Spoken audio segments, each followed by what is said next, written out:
Thank you for welcoming me onto your screens, onto your headphones, depending how you're watching this. I'm Eddie, and this is The Rollback. Folks, I'm here to talk to you today about A Haunting in Venice, aka like The Conjuring, but with a really good detective.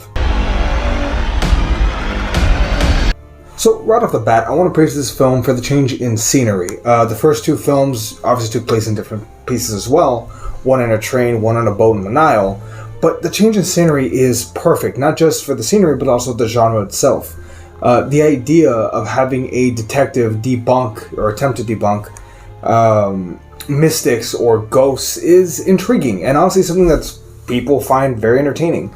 But just seeing the world's greatest detective in this setting is perfect, great, and frankly different. It's not something that you normally see. It's such a strong genre shift, which again is a good thing. You don't want to get bored.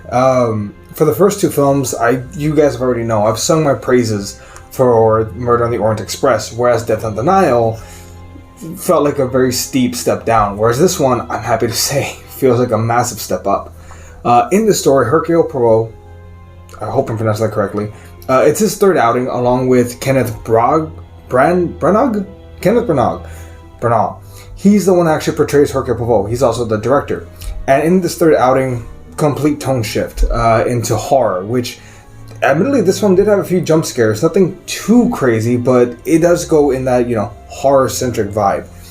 That said though, he does really change his directing style, changing from close-up lenses, kind of creepy stuff. Also his I think fishbowl might be the best way to describe it.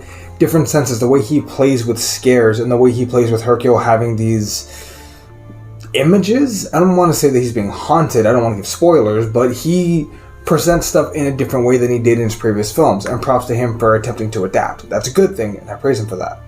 There's also something inherent about the ideological, whereas Hercule Poirot presents logic. He's a detective against the paranormal, the idea of ghosts, the idea of a seance, the idea of spirits not yet laid to rest. It's an interesting concept and something that frankly is very enjoyable.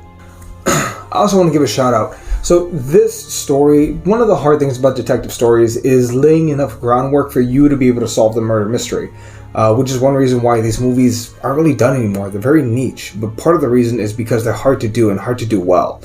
Murder on the Orient Express did it great. Death on the Nile, flash in the pan.